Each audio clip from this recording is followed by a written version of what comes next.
그랜드 캐년. 정말 입이 떡 벌어질 만큼 웅장하죠? 근데 그 거대한 암석층을 가만히 들여다보면요. 정말 이상한 점이 하나 있어요. 아니, 단단한 바위가 어떻게 부서지지도 않고 저렇게 거대한 물결처럼 휘어질 수가 있었을까요? 오늘 이 자료 분석에서는 바로 이 질문을 가지고 그랜드 캐년 속에 숨겨진 아주 흥미로운 지질학적 논쟁을 파헤쳐 보겠습니다. 자, 바로 이겁니다. 이게 오늘 이야기의 핵심 질문이에요. 저기 사진 좀 보세요. 수천 피트 두께의 단단한 암석층이 글쎄 꼭 엿가락처럼 부드럽게 휘어져 있잖아요. 보통 생각하면 쨍 하고 부서져야 정상인데 도대체 어떻게 저런 모양이 가능했을까요? 네, 이게 바로 그랜드 캐년의 실제 모습입니다. 우리가 지금 얘기하는 건 무슨 작은 돌멩이 하나가 아니에요. 수천 피트 두께의 정말 어마어마한 지층이 거의 90도로 접혀 있는 진짜 믿기 힘든 광경이죠. 그리고 이 현상을 두고 지질학계에서는요, 완전히 다른 두 가지 설명이 팽팽하게 맞서고 있습니다. 자, 그래서 암석을 읽는 두 가지 방법, 그러니까 협곡의 역사를 두고 두 개의 패러다임이 경쟁하고 있는 건데요. 정말 신기한 건 지질학자들이 이 똑같은 증거를 보고도 완전히 다른 두 가지 이야기를 한다는 겁니다. 자, 그럼 그 두 가지 설명이 뭔지 한번 볼까요? 먼저 주류 패러다임은 이렇습니다. 수억 년에 걸쳐서 층이 쌓여서 단단한 암석이 됐고 그 후에 아주 나중에 엄청난 열과 압력으로 휘어졌다는 거죠. 반면에 홍수 지질학 모델은요, 전 지구적인 홍수 때 퇴적층이 순식간에 쌓이고 이게 아직 부드러운 진흙 같은 상태일 때 휘어진 다음에 나중에 굳었다고 봐요. 그러니까 핵심 차이는 바로 시간, 그리고 암석이 단단했을 때 휘었냐, 부드러웠을 때 휘었냐, 바로 이겁니다. 먼저 주류 패러다임의 시간 순서를 한번 따라가 볼게요. 자, 약 5억 년 전에 모래가 쌓입니다. 그리고 수억 년이라는 정말 긴 시간이 흘러요. 그동안 이 모래는 단단한 암석으로 굳어지죠.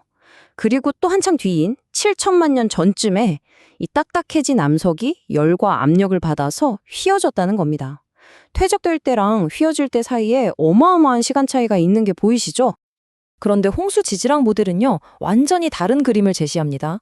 모든 일이 단 1, 2년 사이에 압축적으로 일어났다는 거예요. 1년 차에 모래가 쌓이고 얼마 안 있어서 바로 조산운동으로 부드러운 상태에서 휘어지고 그 다음에야 서서히 굳어서 암석이 됐다는 거죠. 순서가 완전히 다르죠. 여기선 휘어지는 게 먼저, 굳는 게 나중입니다. 자, 좋습니다. 그럼 이제부터 본격적으로 이 두 가지 가설을 한번 테스트해봐야겠죠? 첫 번째 사건 파일, 바로 휘어진 암석 사건입니다. 테비츠 사암층을 현미경으로 들여다볼 거예요. 이 자료의 연구자들이 아주 똑똑한 과학적 실험을 설계했어요. 먼저 저기 카본 캐년에서 90도로 확 꺾인 부분을 찾아요. 그리고 바로 그 가장 심하게 휜 부분에서 암석 샘플을 채취합니다. 이게 실험군이죠. 그리고 비교를 위해서 수마일 떨어진 곳 똑같은 지층인데 평평한 부분에서 또 샘플을 채취해요. 이건 대조군.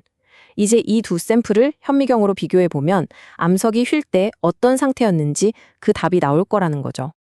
자, 그럼 현미경으로 뭘 보려는 걸까요? 그걸 알려면 변성작용이라는 개념을 알아야 하는데요. 어려운 말 같지만 간단해요. 단단한 암석이 엄청난 열과 압력을 받으면 내부 구조가 변하거든요. 광물 알갱이들이 녹았다가 다시 붙으면서 막 서로 얽히는 마치 조각 그림 퍼즐처럼 변하는 거예요. 주류 모델에 따르면 단단한 암석이 휘었으니까 바로 이 변성작용의 흔적이 보여야만 합니다. 자, 그러니까 현미경을 들여다봤을 때 뭐가 보일지 예측이 딱 갈리는 겁니다.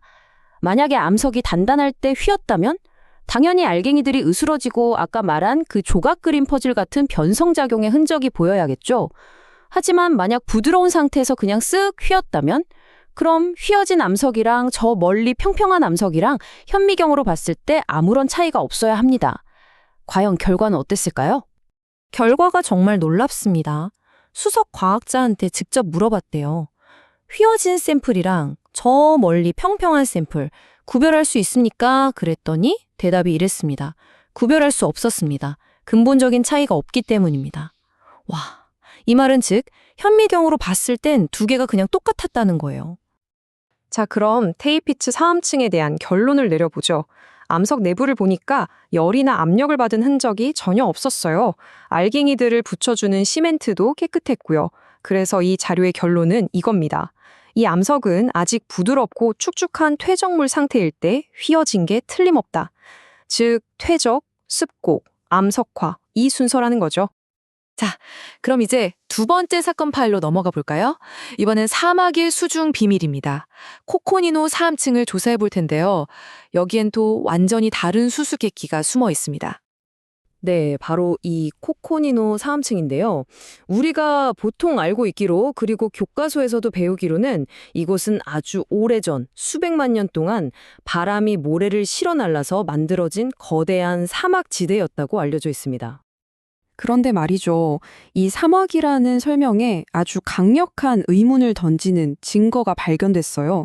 바로 우이드라는 건데요. 이게 뭐냐면 아주 작은 구슬 모양의 광물이에요. 작은 알갱이가 바닷속 같은 데서 대굴대굴 구르면서 마치 눈덩이처럼 겹겹이 커팅되면서 만들어지는 거죠. 여기서 핵심은 이 우이드는 오직 물속에서만 만들어진다는 겁니다. 자, 그럼 질문이 생기죠.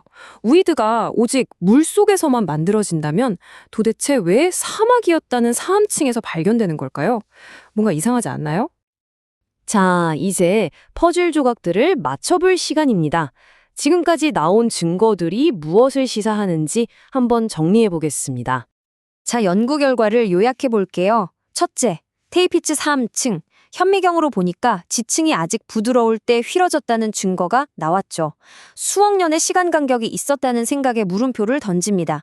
둘째, 코코니노 사암층. 사막인 줄 알았는데 물속에서만 생기는 우이드가 발견됐어요. 그래서 이 자료에서는 이 두 가지 증거를 종합해 볼 때 빠르고 물에 의한 거대한 퇴적 모델을 지지하는 강력한 근거가 된다고 해석하는 겁니다. 그러니까 이 자료는 이게 단순히 돌멩이 이야기가 아니라고 말하고 있어요. 더 큰 그림을 보라는 거죠. 즉, 우리가 처음에 어떤 패러다임, 어떤 생각의 틀을 가지고 시작하느냐에 따라서 똑같은 증거도 완전히 다르게 해석될 수 있다는 겁니다. 그래서 마지막으로 여러분께 이 질문을 던지면서 마무리하고 싶습니다. 과연 증거는 스스로 진실을 말하는 걸까요? 아니면 우리가 가진 생각의 틀, 즉 패러다임이 증거에게 무슨 말을 해야 할지 알려주는 걸까요? 과학적 사실과 그것을 해석하는 우리 자신에 대해 다시 한번 깊이 생각해보게 만드는 질문인 것 같습니다.